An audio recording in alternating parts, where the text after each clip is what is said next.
Hello friends, welcome back to my channel. আমার আরও একটি নতুন ব্লগে তোমাদেরকে অনেক অনেক ওয়েলকাম। আশা করি তোমরা সবাই ভালো আছো, সুস্থ আছো, আর আমরাও ভালো আছি। আর আজকে তোমাদের সাথে পুরো ভিডিওটা শেয়ার করব, ভিডিওটা স্কিপ না করে পুরোটা দেখতে থাকো। আর আজকে কিন্তু সকালবেলা ব্রেকফাস্ট দিয়ে ভিডিওটা স্টার্ট করলাম। তো সকালবেলা তোমাদের দাদাভাই রেডি হয়ে গেছে অফিস যাওয়ার জন্য। আর আজ এখানে নিয়ে নিয়েছি একটু ব্রোকলিটা আমি বাটার দিয়ে সটেড করে নিয়েছি, আর ব্রেডটাও সেঁকে নিয়েছি।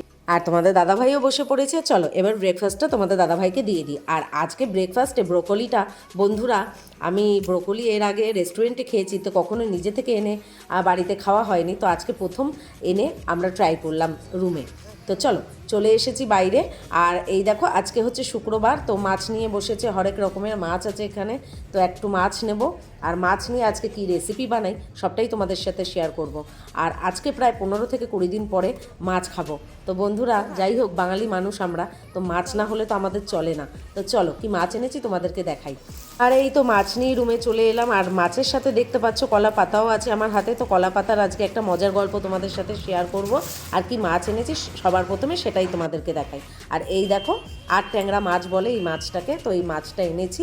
আর বন্ধুরা, এখানে তো জানোই মাছ সব দিন পাওয়া যায় না। তো শুক্রবার, বুধবার, রবিবার এখানে মাছ পাওয়া যায়। তো মাছের খুব ক্রাইসিস, কী আর বলবো বন্ধুরা। তো চলো আজকে মাছটা দিয়ে কী রেসিপি বানাই সবটাই শেয়ার করবো। এবারে ঘরের কাজকর্ম সব করে নিই। আর এবার ঘরটা ভালো করে মুছে নেবো। আর প্রতিদিনের একই কাজ বন্ধুরা, আর কি ভালো লাগে বলো। তো সংসারে যা কাজকর্ম থাকে সবই তো জানো তোমরা। তো ঘরটা মুছে নিয়ে তারপরে স্নান করে পুজো দিয়ে তোমাদের সাথে আবার কথা বলছি।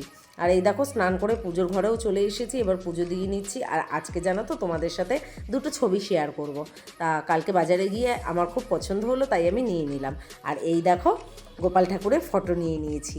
তো দুটো ফটো নিয়ে এসেছি গোপাল ঠাকুরের। কেমন লাগছে অবশ্যই আমাকে কিন্তু কমেন্টে জানিও।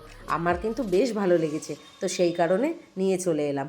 আর এখানে দেখো এটা হচ্ছে আর একটা, তো এটা ঠাকুর ঘরে রাখা হয়েছে। তো আমাদের যেহেতু দুটো রুম, তো দুটো রুমে দুটো ঠাকুরের ক্যালেন্ডার রাখা হয়েছে। তো কেমন লাগলো অবশ্যই বলো। তো চলে এসেছি কিচেনে। তো বন্ধুরা, মাছগুলো ধুয়ে বেছে পরিষ্কার করে নিয়েছি। আর আজকে এই মাছ দিয়ে কী রেসিপি হবে সেটা তোমাদের সাথে সবটাই শেয়ার করব। তো ভিডিওটা দেখতে থাকো। আর এখানে আমি মাছটাকে নুন হলুদ দিয়ে মাখিয়ে নিয়েছি। তো কি হয় জানো তো বন্ধুরা, নুন হলুদ দিয়ে আগের থেকে না মাখালে মাছের মধ্যে নুনটা ঢুকতে চায় না, আবার হলুদটার কালার চলে আসে কিন্তু নুনটা ঢুকতে চায় না। তো যাই হোক, এখানে তো নুন হলুদ মাখিয়ে নিয়েছি মাছ। আর এদিকে কেটে নিয়েছি একটু পেঁয়াজ আর কয়েকটা কাঁচা পাকা লঙ্কা, আর এদিকে আছে রসুন। তো পেঁয়াজ একটুখানি নেব, আর রসুন আর লঙ্কাটা। আর এখানে দেখো আমি মিক্সিতে পেস্ট করার জন্য সব নিয়ে নিয়েছি, আর তার সাথে উপর থেকে দিয়েছি একটুখানি জিরের গুঁড়ো। তো আজকে পুরো রান্নাটাই আমি বাটা মশলায় করব। তো চলো পেস্ট করে নিই। আর এবার মাছের ওপরে দিয়ে দেবো, এই দেখো আলু ভাজার মতো আলু কুচি কুচি করে কেটে নিয়েছি। তো আলুটা দিয়ে দেবো। তো এর আগেও বন্ধুরা আমি তোমাদের সাথে অনেকবার এইভাবে মাছের রেসিপি শেয়ার করেছি, তো আরও একবার তোমাদেরকে শেয়ার করছি। আর এই শীতকালে না এরকম করে মাছের যদি রেসিপি তোমরা বানাও তাহলে কিন্তু খুব ভালো লাগে বা দারুণ স্বাদও আসে। আর এই দেখো পেস্ট করা মশলাটাও দিয়ে দিলাম। এর সাথে আগে তো আমি লবণ দিয়ে মাছটা মাখিয়ে রেখে দিয়েছিলাম, তো আর একটু লবণ আমি পরিমাণ মতো দিয়ে দেবো। আর এখানে দিয়ে দেবো একটু হলুদ। যেহেতু মশলা সব বেটে রেখেছিলাম, তাই এখানে একটু পেঁয়াজও কুচি করে রেখেছিলাম, তো পেঁয়াজটাও আমি দিয়ে দেবো। আর এবারে দিয়ে দেবো আমি সর্ষের তেল। তো রান্নাটা দেখে আশা করি বুঝেই গেছো আমি হয়তো কড়াইতে সাজিয়ে রান্না করতে চলেছি, কিন্তু না বন্ধুরা, আজকে তোমাদেরকে প্রথমেই দেখালাম আমি কলা পাতা নিয়ে এসেছি। তো কলা পাতাটা কীভাবে নিয়ে এসেছি তোমাদেরকে বলা, আজকে রান্না করতে করতে কলার পাতাটা যে আমি কীভাবে নিয়ে এসেছি সবটাই তোমাদের সাথে শেয়ার করবো। আর এই দেখো সবশেষে দিয়ে দেবো একটু ধনেপাতা। তো ধনেপাতা দিয়ে খুব ভালো করে কিন্তু এবারে একসাথে মাখিয়ে নিতে হবে। আর যতটা ভালো করে মাখাবে বন্ধুরা, ততটাই কিন্তু খেতে টেস্ট হবে। তো এইভাবে তোমরা কলার পাতায় মাছ বাড়িতে একটু বানিয়ে দেখো, অবশ্যই ভালো লাগবে। আর শীতকালে যদি ঝালঝাল করে এইভাবে বানিয়ে পাতায় মাছ ভাজা করতে পারো, তো ভাত কিন্তু দুপুরবেলা এক থালা খাওয়া যাবে। চলো ভালো করে মাখিয়ে নিই। তো এই দেখো কলা পাতা নিয়ে নিয়েছি। এবার কলা পাতাটা আস্তে আস্তে করে কিন্তু তেলটা বুলিয়ে নেবো। আর তেলটা বুলানোর পরে আমি এখানে সব মাছ কটা কিন্তু দিয়ে দেবো সাজিয়ে। তো এর আগেও আমি অনেকবার তোমাদের সাথে কলা পাতার মাছ ভাজা রেসিপি শেয়ার করেছি। তো বন্ধুরা, এই পাতায় মাছ ভাজা এতটাই টেস্টি তোমাদেরকে আর কি বলবো। তো তোমরা অবশ্যই বাড়িতে একবার ট্রাই করো, তোমাদের ভালো লাগবে। আর এই দেখো এইভাবে আমি একটা একটা করে মাছ সাজিয়ে নেব। বন্ধুরা আমি এইভাবে সাজিয়ে নিয়েছি। তো আজকে খুব ভালো করে তোমাদের সাথে শেয়ারটা করতে পারছি আর ভয়েসটাও দিতে পারছি, আওয়াজটা কম আছে। দেখো মাছগুলো আমি এক সাইডে দিয়েছি আর মাছের আলুগুলো আর এক সাইডে দিয়েছি। আর অবশ্যই তোমরা যদি বাড়িতে ট্রাই করো কলা পাতাতে আগে তেলটা বুলিয়ে নেবে।